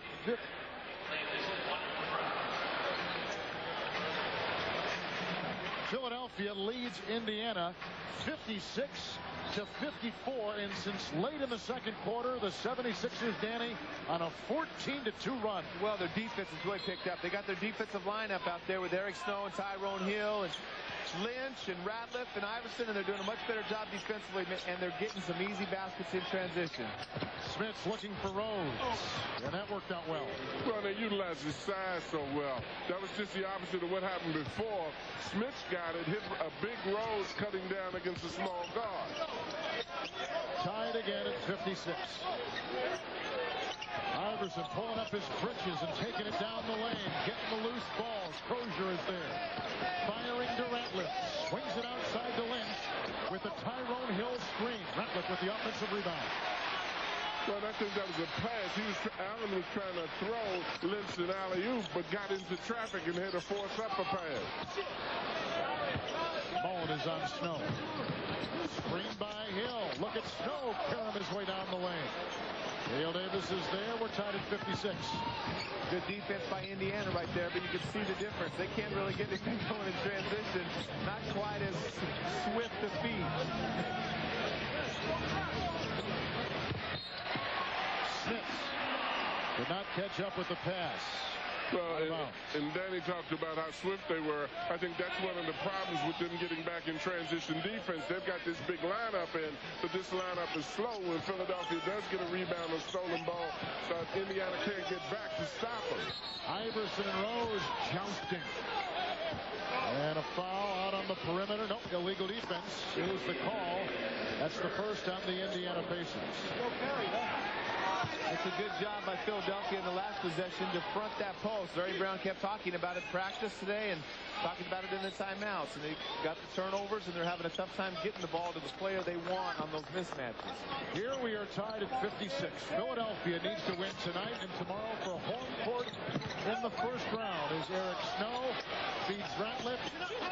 And the rebound by Chris Mullin. Well, they're making good passes, but they don't have people that can hit those shots that they're throwing the ball to. If they don't get it off of their defense and come down in transition, they're not making baskets in the half-court sets. Here's Crozier, 10 to shoot, down the lane to the hole, and a foul on George Lentz of Philadelphia. Big story developing in Orlando. Let's send it to Atlanta and Ernie Johnson. All right, thank you very much, Kevin. We've been telling you about that Bucks Magic matchup all night long. If the Bucks win the game, they're in the playoffs. If Orlando wins the game, they still have a magic number of 1 to get into the field of 8 in the Eastern Conference. But there's another story developing there, and it involves one of Milwaukee's big 3. Ray Allen has had 3 huge games and 3 Milwaukee wins against Orlando, but late in the third quarter, you saw it there moments ago, Ron Mercer rolling into the leg of Ray Allen. Allen went down and was taken from the floor. He is not expected to return to the game. It's a 4-point game after 3 periods, 68-64. Let's go down to Craig Sager. What's up with Ray Allen, Craig? Well, Ernie, when the injury first occurred, he went to the bench. Trainer Mark Feil came over and looked at it. He thought at that point it was a hyperextended knee. Ray Allen said he thought he could go back in the game. He then walked in the back hallway and collapsed. A lot of pain. He was in tears. He has now been taken into the locker room. They updated the injury. Right now they say it's at least a knee sprain, so it does not look good. Ray Allen definitely will not be back tonight. We don't know how severe the injury is, but it looks a lot worse than it was earlier. Ernie? All right, thank you very much, Craig. So that's the latest on Ray Allen. And, that game at one point was 24-5, a 19-point Milwaukee lead. It's now a 4-point Milwaukee lead as they play early in the fourth quarter down there in Orlando. We'll keep you up to speed on that game. Right now, let's go back to Philadelphia and Kevin Harlan. Thank you, Jay. Here, Indiana leads by 1. There's a foul called on the Indiana Pacers. It's on Jalen Rose, who just hit a 3-point shot to put the Pacers up moments ago, and then he was countered by Philadelphia's Theo Ratliff, who hit a little shot off the block. And so that brings us to 59-58 Indiana with under 6 to play in the third. Pacers shooting 51%, Philadelphia 43%. Iverson's got 11 points. He's in the lane with a dazzling play. Oh, what a way! 13 for Iverson. Rose at the other end. Rebound by Lynch. Out to Iverson. 3-on-1. Behind the basket. Snow.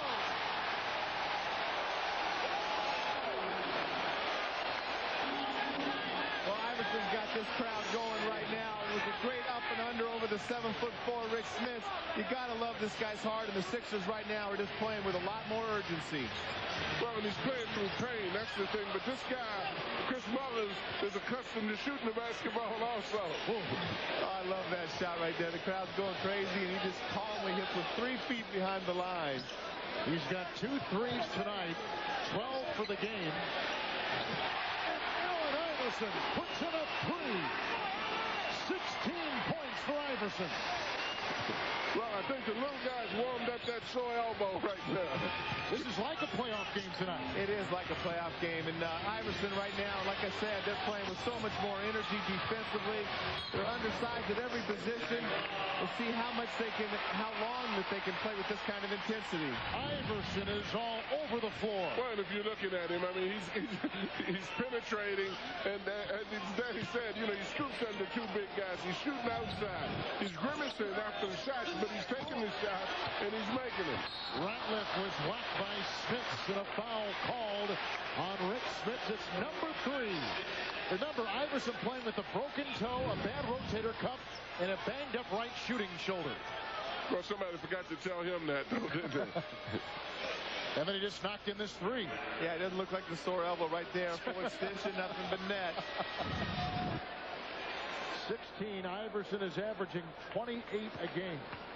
One of the top scorers in the NBA.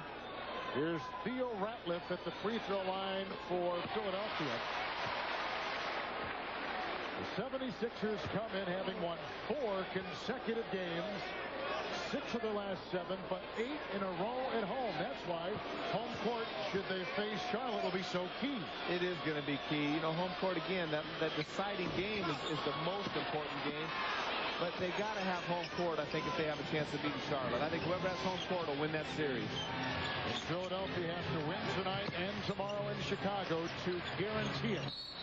We're going inside to Smits. The smaller 6'7" George Lynch was down there combating him and draws the foul. And that for Lynch is number 3. Well, and he can't play behind Smits. He's got to do exactly what Larry Brown said today in practice. He's got to get around him. But I'll tell you what, he was putting great pressure on Jalen Rose and then came back to check Smits. So Lynch was doing a heck of a job. And there's Austin Crozier again. And Austin just looks like he's so comfortable. I mean, that guy, he knows he's one of the best players on the court, and that's a little bit surprising, but the more we've seen him play this year, the better he's gotten. Well, he plays, Danny, like a guy much older than somebody that's been in just a little bit of time he's been in. Allen Iverson has been an acrobat. He's got 18 points, and a bunch have come here. 7 in this third quarter. And Allen's competitive instinct surpasses his pain. And that's the thing that's so good about him, that when he gets in a competitive situation, he really thrives on that. So does Crozier. A traveling violation called on Larry Bird's starting forward tonight, Austin Crozier. Indiana playing without Mark Jackson on the bench with a right thigh bruise, and no Reggie Miller, who's got, as they tell us, a back injury, not playing tonight. Well, Larry's yelling at the ref saying, yeah, he traveled, but he got mugged. The guy was pushed into a travel. Offensive foul on Philadelphia. Shove inside, it goes on Hill. He's got 2 tonight. Right here, Crozier, he's so calm on the shot right there. Tyrone Hill goes for that steal. We talk about Philly getting a lot of steals, but just perfect rotation coming off his fingers, total concentration on the basket, and that comes from hours and hours. Nobody works harder on their game in the offseason than Austin Crozier. 3 by Mullen won't be sunk. Smits kicks it back to Prince. Screen by Smits. Mullen tries to pry his way inside. Picked up by Snow. They've got numbers 3 on 2. Into Hill.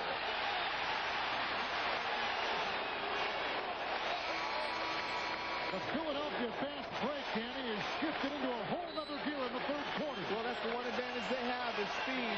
Indiana has the size, and they're taking advantage of pressure defense and getting them in the open court for a lot of easy transition baskets. Well, and there's nothing in the world like good pressure defense, getting out and running, and that's an advantage, particularly if you play that kind of game on your home court. Timeout. EJ in Atlanta updating the Bucks and the Magic. The last time Orlando was this close, it was 2-2. But when Darrell Armstrong just buried the jumper, the game was 73 apiece with 7 minutes and 25 seconds to go in the game. If the Bucks win, and they've taken the lead now 75-73, they're in the playoffs. If Orlando wins the game, they're still in the hunt. Their magic number would be 1. Take it, Kev. And EJ, maybe not the dire consequences here, but Philadelphia needs to win tonight and tomorrow night in Chicago to assure themselves of home court in the first round. Indiana is already, John, the top seed in the East. They've got home court throughout as long as they're still alive. Well, and that's true, but in the same token, you still want to play well, and they are playing well. I just think that the pressure now of the 76ers is getting to them. They're getting out and getting some break. And really, the Indiana players look a little winded right now because this tempo in this arena is not what they would want to have. Tyrone Hill hits it. He now has 10. Take a look at Chris Mullen, who has 12. Philadelphia leads at 71-64. Under 3 to play in the third. Rose to Crozier. Into Smits.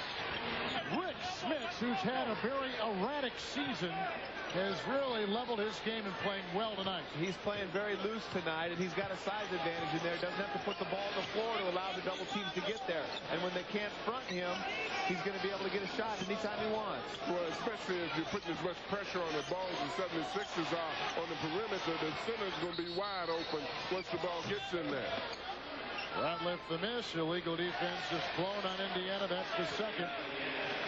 And so that means a technical shot And possession. What are you laughing about, Dan? I got a kick out of Larry Brown. He was yelling for 3 seconds on Rick Smith's shot before.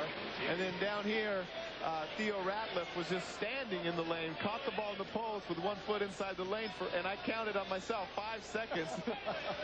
I didn't see him yelling to the refs on that one. And let's swing it over to Todd Harris. Kevin, on the last time out, Coach Larry Bird told his team to get back to the offensive aggressiveness that they had in the first half. And he says they're letting Philadelphia get too many easy baskets, i.e. Allen Iverson, not having him work hard enough for him. Back to you. Approaching 2 minutes to play here in the third quarter. A three by Iverson. One elbow. One rotator cuff. One toe. He's either a medical miracle or he's in excruciating pain and fighting through it in a crucial game. Both of the above.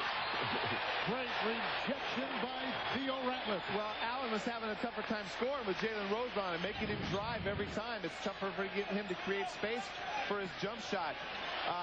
Travis Best is a much better defender off the dribble than Jalen, but that size, I think, bothers Allen. Ratliff looked like he was playing handball.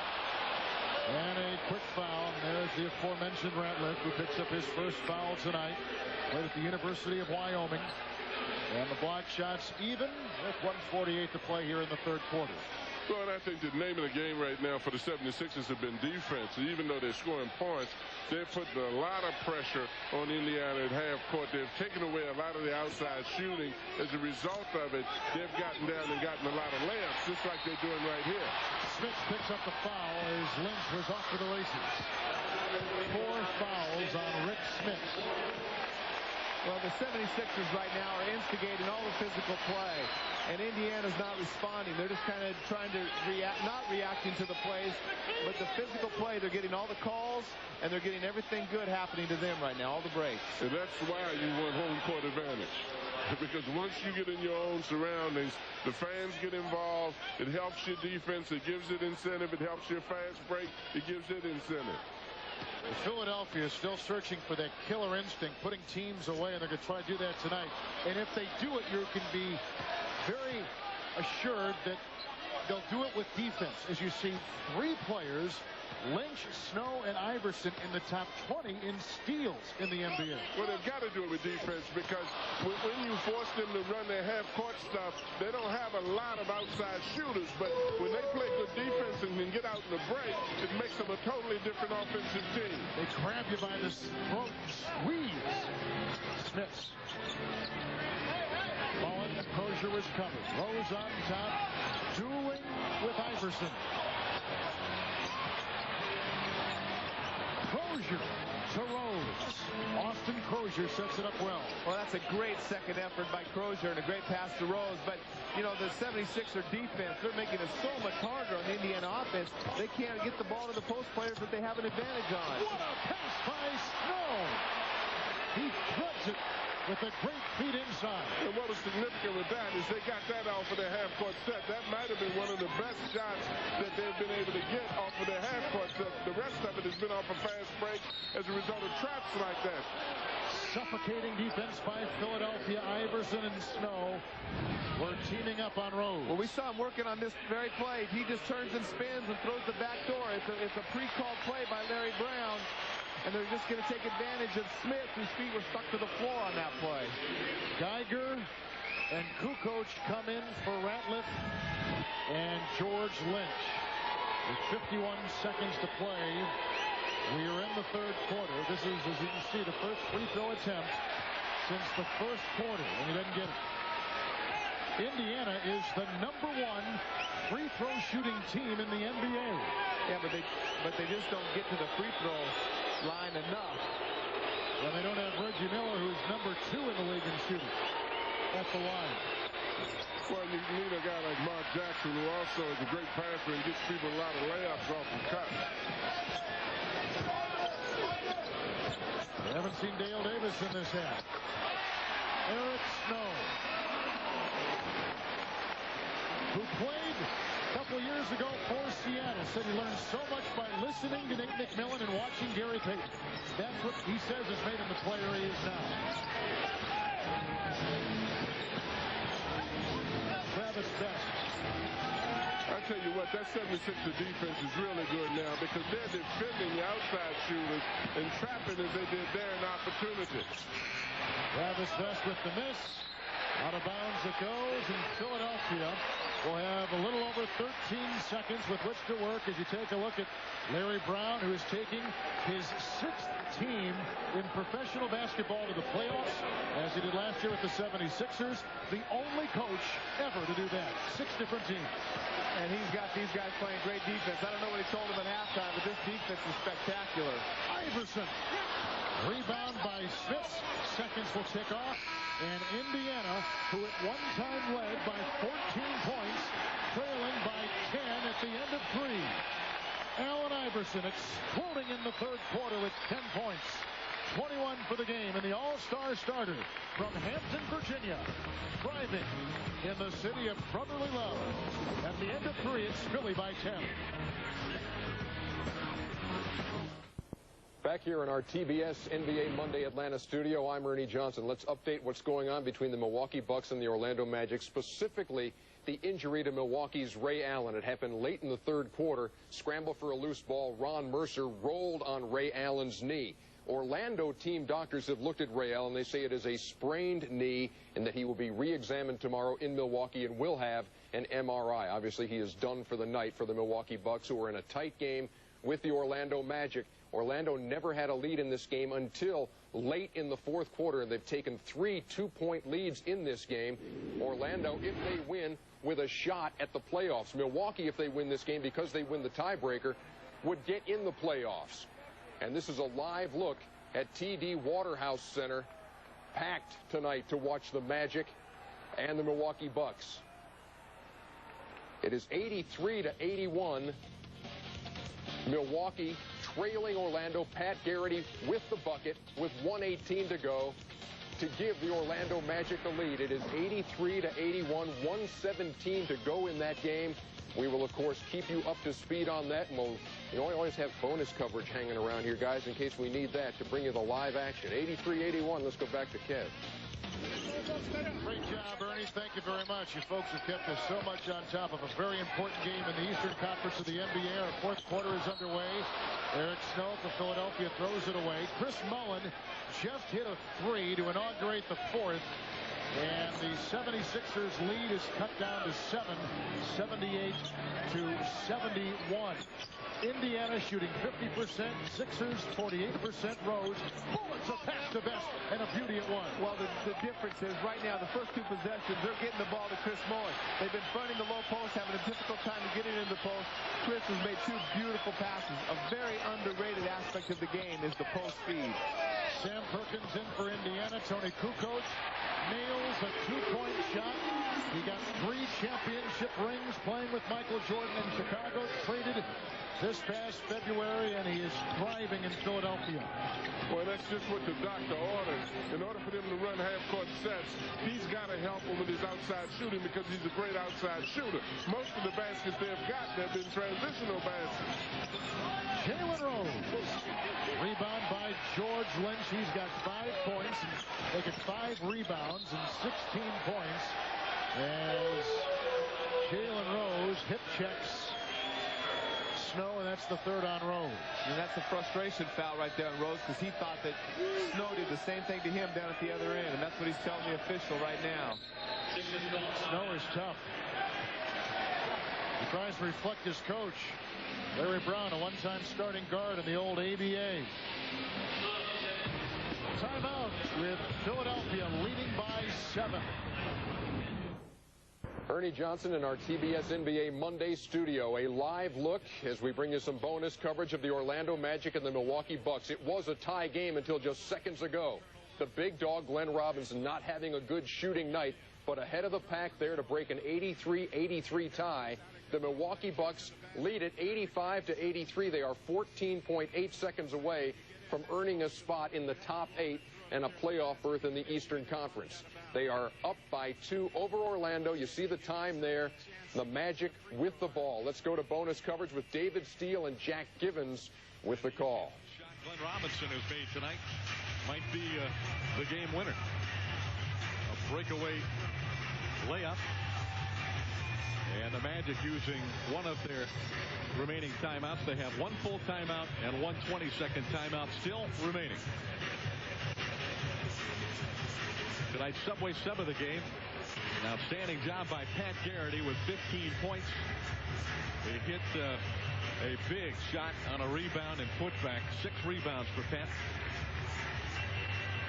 Right now this team just trying to figure out a way to at least tie this game up and perhaps send it into an extra period, or they could look for the three-point shot with Garrity and Atkins and Armstrong all on the floor.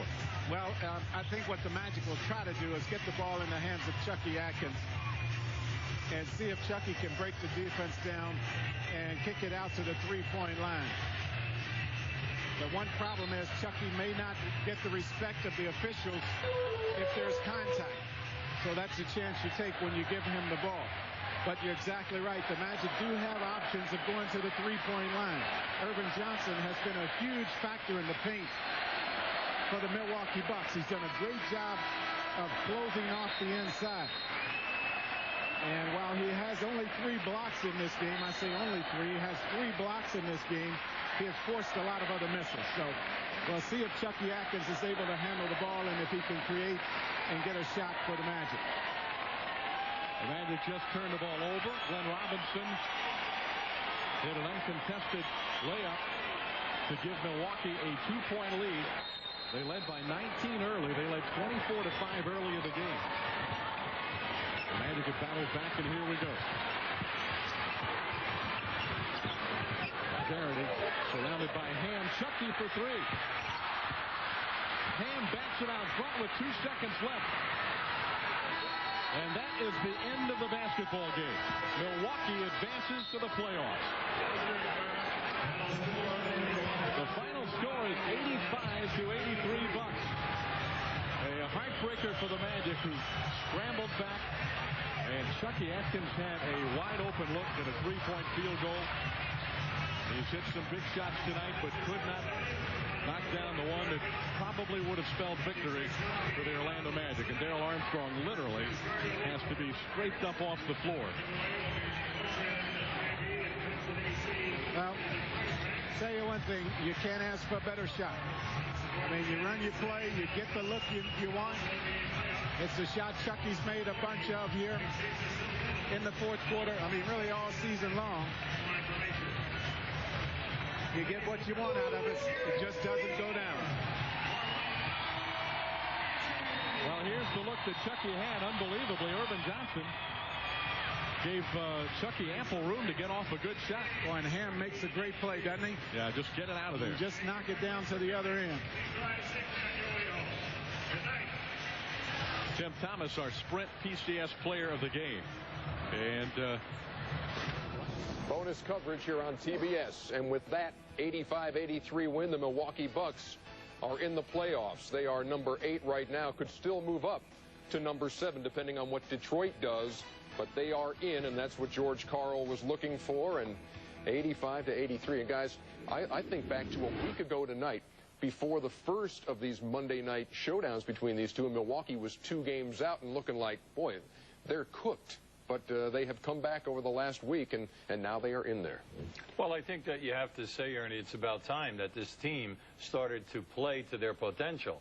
And on that last play, Orlando came off that screen and roll, and I think they were surprised because Milwaukee switched, and they had Robinson on Atkins on the dribble, and he could not turn the corner. By going into the corner with the pass, then Robinson dropped off, which opened it up for Atkins to get a wide-open shot. But if you go back over the season, Chucky Atkins has carried this team down the stretch in many a win. Yeah, just like Hubie said, it was a great look, great shot, the shot they wanted. But if you look at the last play, it's probably indicative of the whole Magic season. Darrell Armstrong, Chucky Atkins laying on the floor, have to be picked up. They leave it on the floor. You're exactly right. Let's go down to Craig Sager, who's been in Orlando to watch this one. Craig? Well, I'll tell you what, it was a very exciting game. Falling behind 24-5 before that incredible comeback. And as you mentioned, Orlando actually did take the lead in that fourth quarter. But the difference was Tim Thomas. Thomas did not start the game, but he had 21 points. He also had the game winner, and he's coming here right now with us. First of all, Tim, you have Ray Allen in the locker room with an injured knee. You have Glenn Robinson struggling offensively. You took over. What did you feel you had to do? I mean, they was doubling Glenn, they was doubling Sam, and, I just felt as though, Pat Gowdy had, slow feet. And once I got the ball, I used my quickness, to get around him to get into the lane and draw fouls. And I was just making shots. A sellout crowd, the loudest crowd they've had all year. What did Coach tell you when they took the lead? Not much. He just told us to relax and, keep playing our style of ball, and eventually it'll turn around. What does it mean for you guys to be in the playoffs? I mean, it's big. I mean, all year, our fans has been getting on us back home, but, we're here now, and hopefully they come out and support us. You got to see Ray Allen moments ago. How is he? He's all right. I mean, I haven't talked to him. Everybody's jumping around in the locker room, but I'm going there right now to celebrate with him. All right, congratulations, Ray Allen. We'll have an MRI tomorrow with an apparently sprained knee. Back to you, Ernie. All right, thank you very much, Craig. Once again, the Milwaukee Bucks are in the playoffs in the Eastern Conference, and they win it 85-83 in Orlando and sweep the season series 4-0. Much more on that game on Inside the NBA. We'll take a break, and then we'll send you back to Philadelphia. At the First Union Center in Philadelphia, Kevin Harlan, John Thompson, Danny Ainge, Todd Harris. Indiana has come back. Chris Mullin hit a three. Travis Best hit a two-point shot. Derek McKee also knocked in an uncovered three-point shot. And we've got a game with the 76ers leading Indiana 82-81.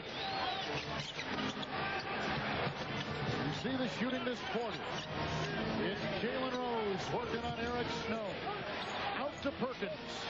Slapped away by a very energized Iverson. Well, one of the things I think that the 76ers got ahead with their defense, and the same thing got them behind because they continued to gamble, and then they started to leave a couple Indiana three-point shooters open after covering them very well, and then now they find themselves in a different position. Jalen Rose for the lead, and it's down. Indiana has come back from 10 down, much to the delight of Reggie Miller, and they lead Philadelphia 84-82. Philadelphia's defense, like Coach said, was so dominant there in the third quarter, outscored them 32-16. But Indiana's aggressiveness on offense, like Larry Bird was preaching during the timeouts, be more aggressive, get the ball into the post, create the double teams, and they've been knocking down all the outside shots. Inside, Snow tried to penetrate, lost the ball, out of bounds. About 6 to play in this fourth quarter. Well, and that's the thing about pressure defense. Sometimes it comes in spurts. You've got to come off of it and just play pretty basic and cover these outside shooters. But if you're gambling and trapping, you're going to leave people open. If you consistently do it, then an experienced player like Chris Mullen will find the gap and be able to take the shot. And I think he's been the real difference so far with his passing into the post. They were fronting, taking away the inside action. Philly was, and then when Chris Mullen became the post feeder, they had much more success. Kukoc driving inside.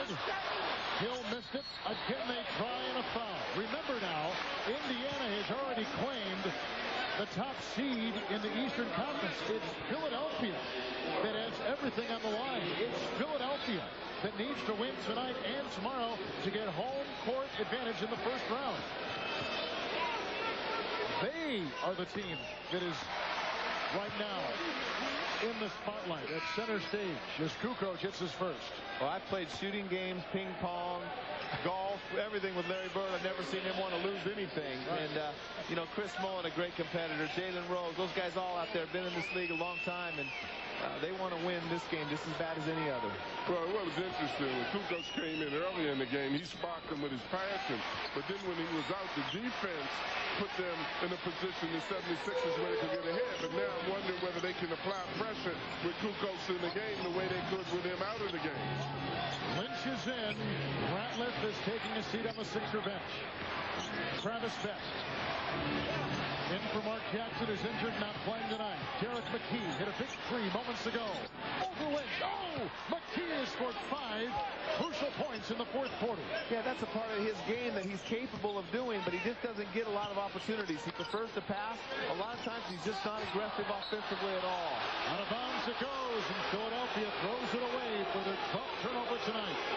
And you see Indiana's defense now. Indiana is doing a better job of keeping them from getting the ball in the post. They're playing physical, and they're being the instigators. Well, they're definitely not letting them post up, and Kukoc is not a very physical player inside. Now, I understand why he plays outside now as much as he does, because he's been stripped, and now they're pushing him out of the post. Lynch picks up the foul, number 4, and they're going to McKee down low. Well, they feel that's where they have the best mismatch. And if they're going to double, McKee is one of the best passers out of the double team. Good point. When he's got Lynch playing him, and Lynch is playing behind him in the post, he can see right over him to either score or to make the pass. That works it around the perimeter. It's Jalen Rose who throws it away. Good defense on the play by Lynch. Iverson driving on Best at the other end, and a foul called on Travis Best. They're just mugging each other down in the post right now. Derek McKee throws Tony Kukoc down. They throw it out of bounds down there. That time Jalen Rose gets mugged, and they steal the ball and get an easy transition free throws. Right here, you see Jalen Rose come for the double team. You don't really see what happens to get the ball from him, but they've been hammering him down there on the low post. Both teams are doing it, and again, the instigators usually get away with it. Well, and one thing about the game, I think the officials have called it consistently because they've let the game be a very physical game the entire game. When Philadelphia was pressing earlier, I thought that they were making some fouls, but the referees have been very consistent with both ends with this. Iverson has 24. He's averaging 28. The defending scoring leader from a season ago in the NBA, Allen Iverson. Rose. Sixers down by 1.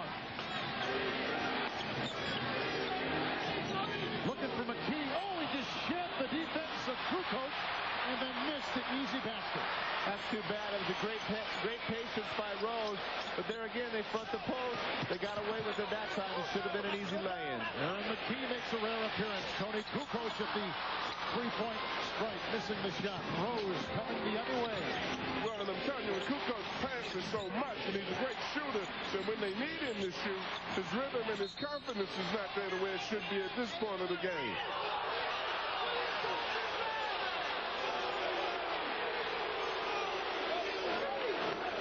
Larry Brown is furious, thinking his Sixers should have the ball.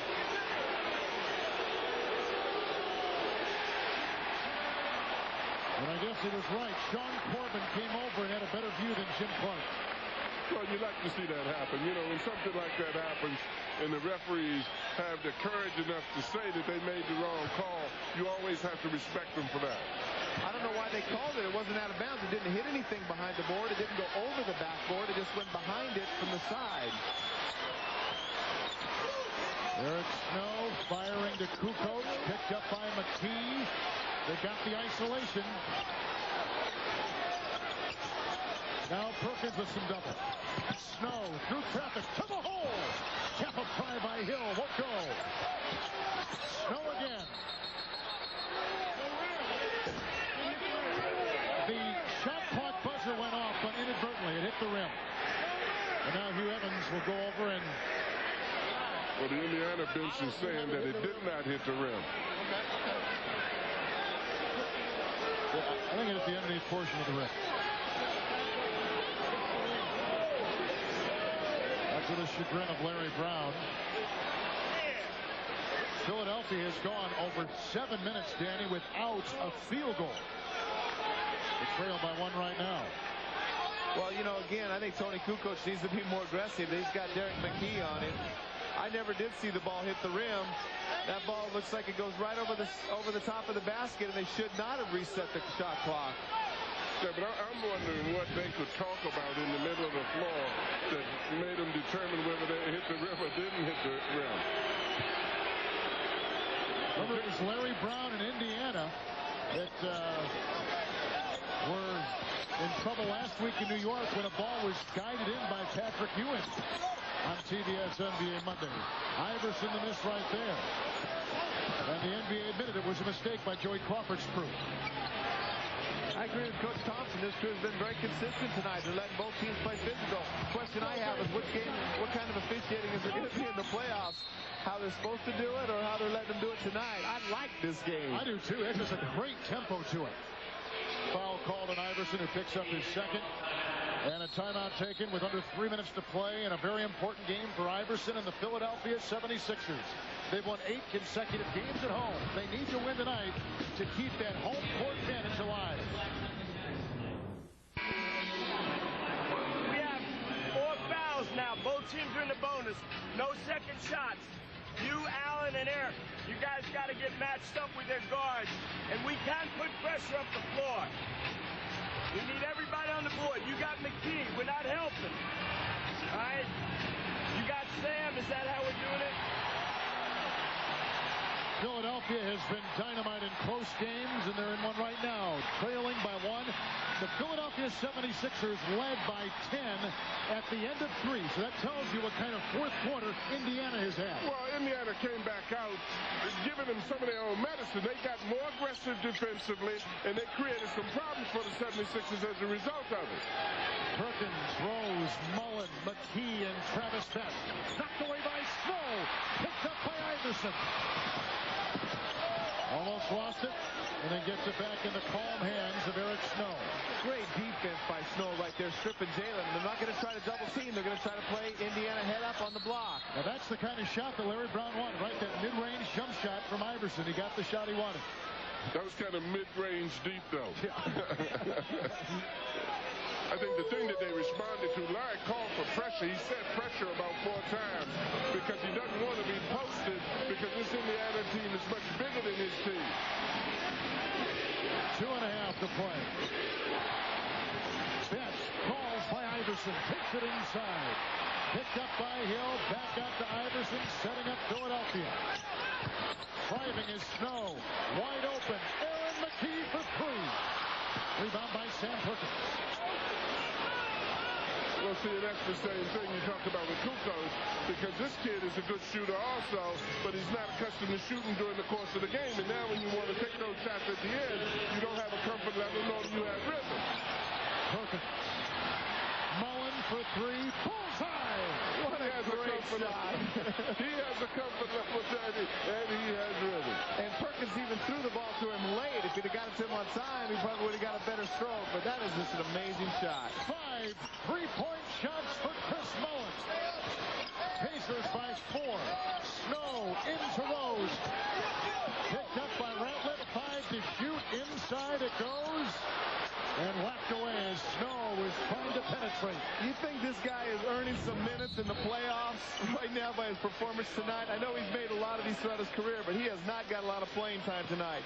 That's as big a one as he's hit all year. Chris Mullen was the second best 3-point shooter in the NBA a season ago. Tonight, making his second start of the season and doing it at a great time with Reggie Miller out and Mark Jackson not playing. And Indiana now will need the services of Mullen. As we found out, they may play Milwaukee. They could play Detroit at that 8th seed. What about Indiana against Milwaukee, Danny, as you take a look at that possible matchup in the first round? Well, they beat him 3 out of 4 in the regular season. They beat him pretty handily last year in the playoffs, and I think they'll beat him again this year. What about Charlotte? If they would get the home court over Philadelphia, who needs to win to have the home court over possibly Charlotte? Well, I think Charlotte is a dangerous team because they have a lot of guys who are extremely talented, and whenever the moon is out and they're playing well, you got a problem. You know, I think that Indiana is the kind of team that Danny said that these guys can shoot the ball well, and they've got a lot of people that can play too. Iverson the miss. Corralled in the corner by Tyrone Hill. 1:19 to play. A whistle and a Derek McKee defensive move, putting Hill in a straitjacket, forces Philadelphia to call a timeout. Neither team, by the way, has a foul to give. With 1:18 to play, Indiana by 4. The Sixers are going to feel awfully bad if this game slips away because they had it going their way.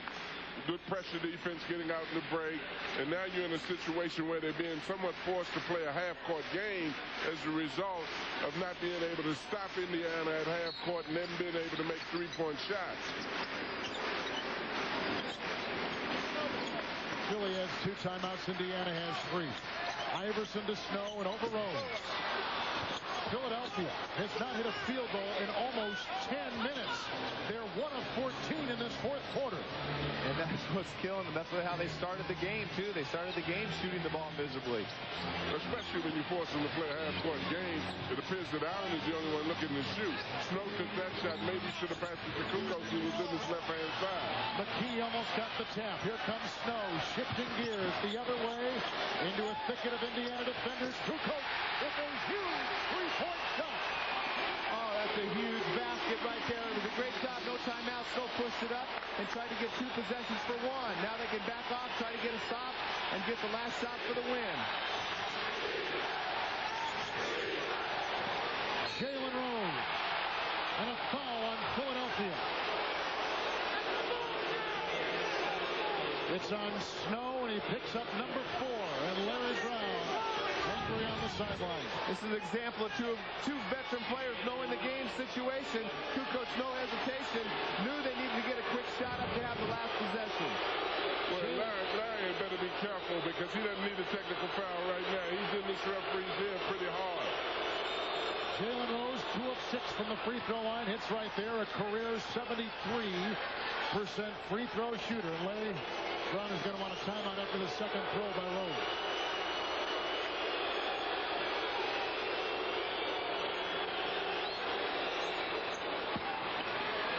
The Philadelphia 76ers and Larry Brown led by 10 points at the end of 3. They're creeping back on the Pacers, but Indiana, the best team in the East, leading by 3 with a half minute to play. Late clock, we got to switch everything. If there's a problem, we got to call our timeout. All right? If we don't score and you're going to foul, go for a steal. All right? Everybody understand that? 58-year-old Larry Brown, who is just signed to a contract extension by that man there in the middle, Pat Croce, who has come back himself from incredible odds in a devastating car accident. And now here in Philadelphia, 26 seconds remaining in regulation, down by 3. Rattler. Snow. Driving on Rose. Knocked away by Jalen Rose.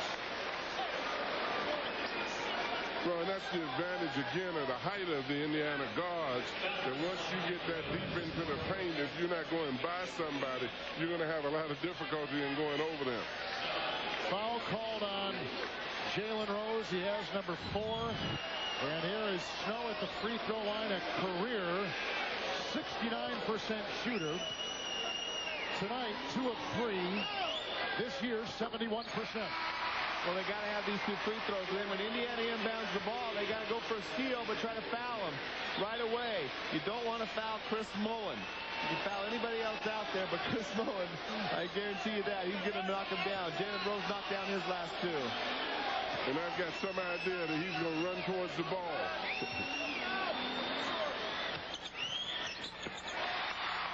1-point game, 19 seconds to play. They go to Rose, the foul on Snow.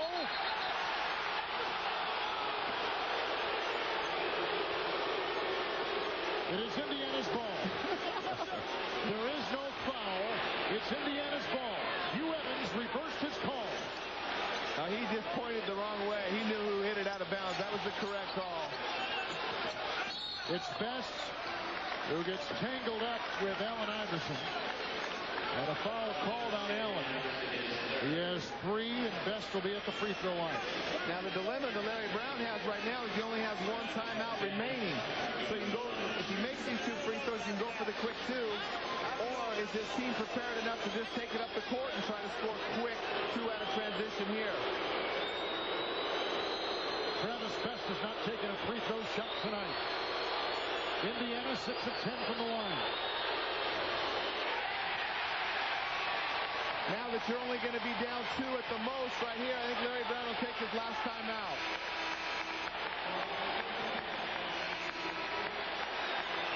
Kukoc comes in for Rattler. So Indiana with Perkins, McKee, Best, Mullen, and Rose. The Sixers with Iverson, Snow, Aaron McKee, Kukoc, and Tyrone Hill. Indiana leads by 2. No timeout. He called the play from the sideline to run him 3 down. And Philadelphia has 1 timeout left.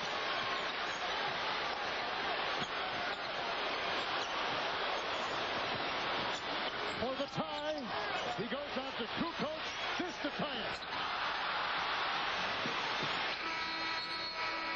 Won't count. Game over. Indiana wins 92-90. And Philadelphia now has put themselves in a very tenuous position. They still have not guaranteed themselves of home court as Tyrone Hill continues to argue and a disgusted Larry Brown tries to reel him off the floor. Philadelphia led by 10 at the end of 3. And Indiana behind the great shooting of Chris Mullin, who hit 5 3-point shots tonight. The Eastern Conference champion Indiana Pacers in the regular season win it 92-90.